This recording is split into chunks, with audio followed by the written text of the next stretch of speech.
जय श्री राम दोस्तों मैं कुंदन पाठक। मेरे YouTube चैनल कुंदन पाठक ब्लॉग्स 23 में आपका हार्दिक स्वागत है। दोस्तों आज मैं प्रभु श्री राम जी की नगरी अयोध्या में आया हूँ और आपको प्रभु श्री राम जी के मंदिर और अन्य मंदिरों के दर्शन इस ब्लॉग में कराने जा रहा हूँ। तो आइए उन सभी मंदिरों के दर्शन कैसे करेंगे, इसकी संपूर्ण जानकारी मैं इस ब्लॉग में देने जा रहा हूं।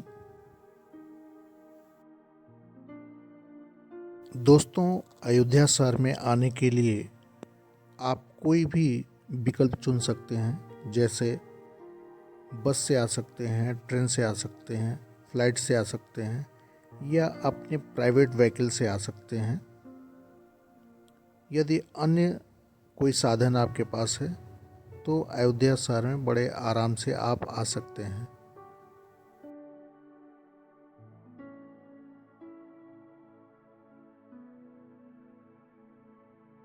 दोस्तों मैं सुबह सुबह अयोध्या शहर पहुंच गया।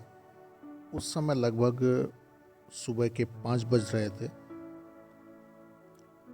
और सबसे पहले मैंने स्नान करने के लिए सरयू नदी की तरफ जाने के लिए आगे बढ़ा। तो नया घाट पर मैं पहुंच गया और नए घाट पर सरयू नदी में स्नान करने के पश्चात तैयार होकर के हम लोग सबसे पहले हनुमानगढ़ी प्रभु श्री हनुमान जी से अनुमति लेकर के आगे बढ़ना चाहता हूँ।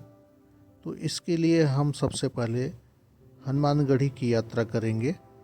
तो आइए देखते हैं कि आगे क्या क्या होता है।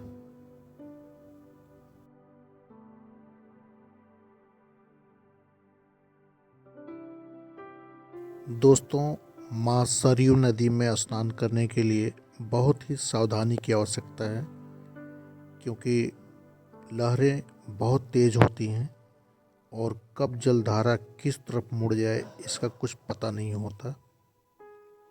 आप देख रहे हैं कि चारों तरफ बैरिकेडिंग की हुई है। आपको बैरिकेडिंग के अंदर ही नहाना है, क्योंकि उसके आगे काफ़ी गहराई है। अगर आप पानी में अंदर आ जाते हैं तो मुश्किल से 2 से 3 फीट जाने के पश्चात ही आप देखेंगे कि काफ़ी गहराई बढ़ जाती है। इसलिए स्नान करते समय बहुत ध्यान रखें।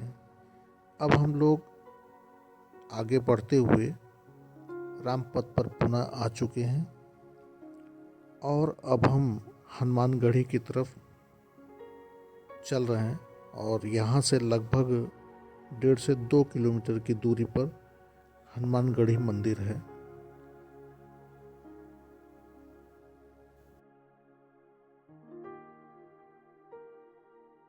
दोस्तों यदि आप पैदल जाना चाहते हैं तो पैदल भी जा सकते हैं, दूरी ज़्यादा नहीं है। और यदि आप किसी साधन से जाना चाहते हैं तो आपको यहाँ पर 3 व्हीलर, ई रिक्शा ये सब मिल जाएंगे, जिससे आप आसानी से राम मंदिर तक पहुँच सकते हैं। ई रिक्शा का किराया लगभग 10 रुपये होता है और कभी कभी ये 20 रुपये तक भी आपसे ले सकते हैं।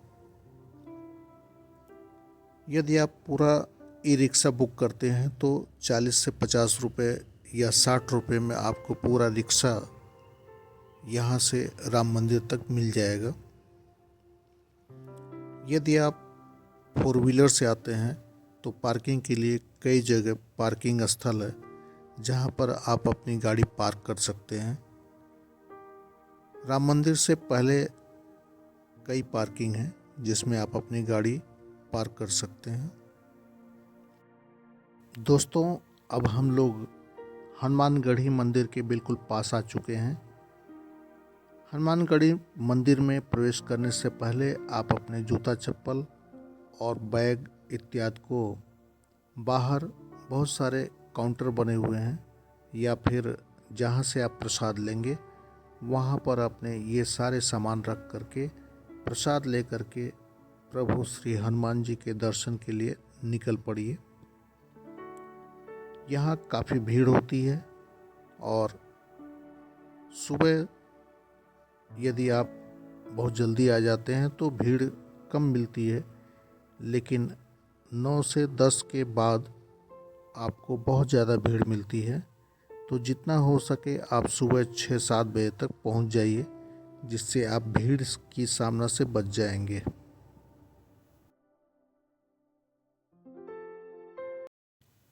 दोस्तों, हनुमानगढ़ी मंदिर का दर्शन करने के पश्चात हम लोग अब प्रभु श्री राम जी के दर्शन के लिए उनके मंदिर स्थल पर पहुंच चुके हैं।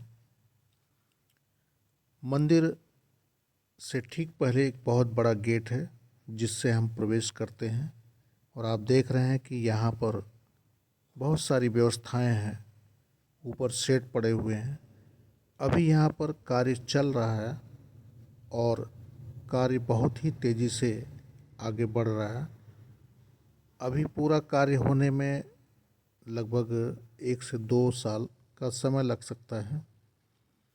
इसलिए आपको यहाँ पर बहुत चीज़ें ऐसी मिलेगी जो कि अभी निर्माण कार्य में लगी हुई हैं, फिर भी बहुत सारी सुविधाएं हैं और आप आसानी से अपनी यात्रा कर सकते हैं। दोस्तों, मंदिर में प्रवेश करने से पहले सबसे पहले आपको चेकिंग करानी होगी, जिसमें आपके बैग की चेकिंग होगी। जब आप बैग चेक करा करके आगे बढ़ते हैं तो अपने जूते चप्पल, मोबाइल, इलेक्ट्रॉनिक गैजेट्स, बेल्ट और अन्य सामान को आपको बने हुए काउंटर पर जमा करना होगा। ये फ्री ऑफ कॉस्ट है और आपको सभी चीज़ों के लिए अलग अलग काउंटर बने हैं और उस पर आप जमा करके टोकन ले लीजिए, तब आप मंदिर में दर्शन के लिए आगे बढ़िए।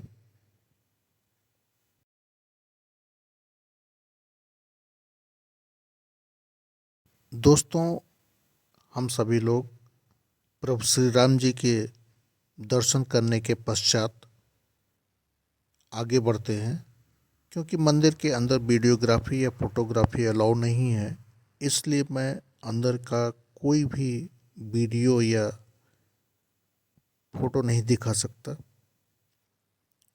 अब हम लोग महाराजा दशरथ जी के महल की तरफ जा रहे हैं, जो हनुमानगढ़ी मंदिर के ठीक पास में है। यहाँ जाने के लिए आपको पैदल ही जाना होगा और ये लगभग राम मंदिर से 500 मीटर के अंदर ही है, तो आप आसानी से पैदल जा सकते हैं। तो आइए, महाराजा दशरथ जी के महल में हम लोग प्रवेश करते हैं और देखते हैं कि कितना भव्य महल बना हुआ है। ये कहा जाता है कि महाराजा दशरथ जी इसी महल में रहा करते थे और प्रभु श्री राम जी और उनके सभी भाई और परिवार इसी महल में रहते थे।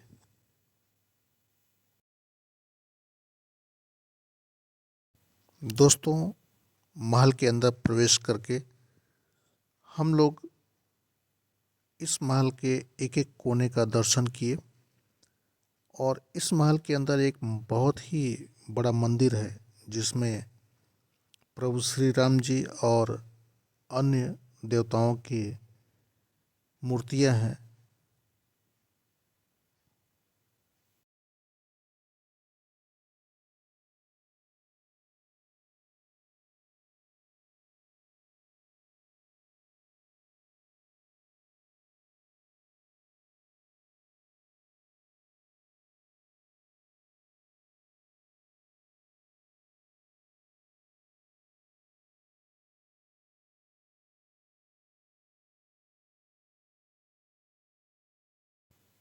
दोस्तों, आप देख रहे हैं कि सामने एक विशाल मंदिर है और इसी मंदिर के अंदर सभी देवताओं की मूर्तियां हैं। ये भवन काफ़ी पुराना है और इसकी जो कलाएं हैं वह बेहद ही उत्कृष्ट हैं। और आप देख रहे हैं कि ये कितना भव्य मंदिर बना हुआ है। दोस्तों, मंदिर में दर्शन करने के पश्चात हम लोग बाहर निकलते हैं और कुछ देर तक इस मंदिर में बैठते हैं और बैठ कर के भगवान श्री राम जी को याद करते हैं। और तब उसके बाद आगे फिर हम लोग कनक भवन की यात्रा करते हैं। तो आप देख रहे हैं कि कितना सुंदर मंदिर है।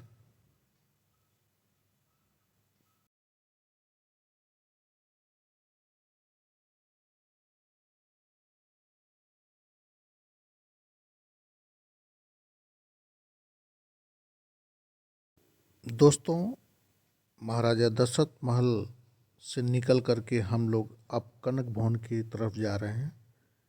कनक भवन यहाँ से लगभग 500 मीटर की दूरी पर है और आप पैदल ही जा सकते हैं। यहाँ पर ये पतली पतली गलियाँ हैं जिसमें कोई वाहन चलते नहीं, इसलिए आपको पैदल ही जाना होगा।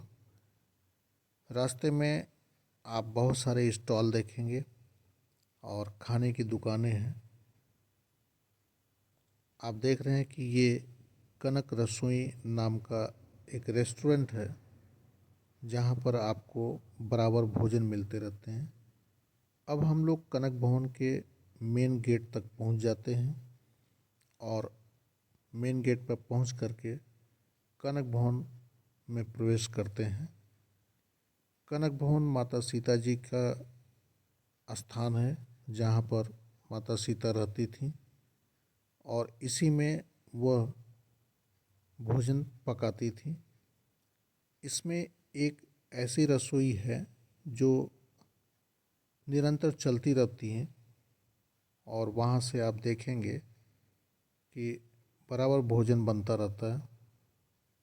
तो आइए अब हम लोग कनक भवन के प्रवेश द्वार तक पहुँच करके प्रवेश करते हैं।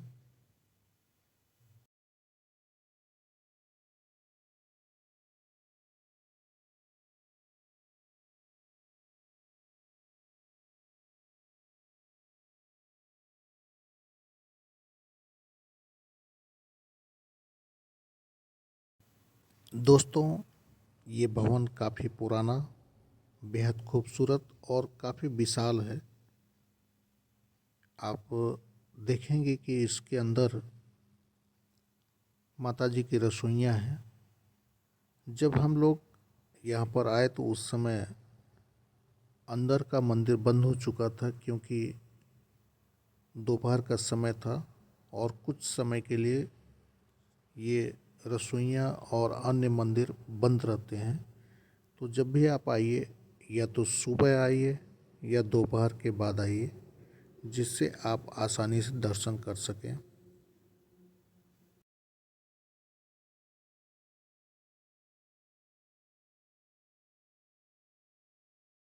दोस्तों, आप सामने कुछ धुआं उठते हुए देख रहे हैं।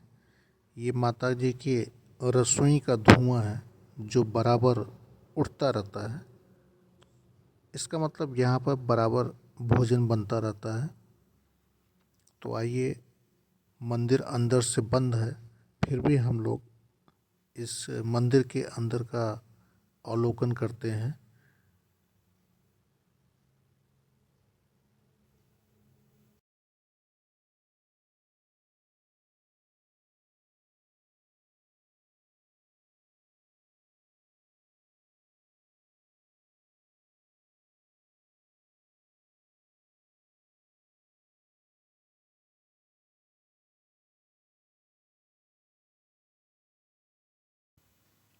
दोस्तों, अब हम लोग कनक भवन से बाहर आ चुके हैं और इस समय काफ़ी विलम्ब हो चुका है क्योंकि हमें अपने गंतव्य स्थान पर भी जाना है। इसलिए इस पूरी यात्रा को करने के पश्चात मैं अपने गंतव्य स्थान की तरफ निकल गया। दोस्तों, ये वीडियो आपको कैसी लगी? यदि ये वीडियो आपको अच्छी लगी तो please like, comment and subscribe my channel. और हम इसी तरह से बराबर आपको वीडियो दिखाते रहेंगे। नए नए वीडियो आपको हम नेक्स्ट ब्लॉग में देते रहेंगे। तो जितना ज़्यादा हो इस वीडियो को शेयर करें और चैनल को सब्सक्राइब करें। Thank you so much.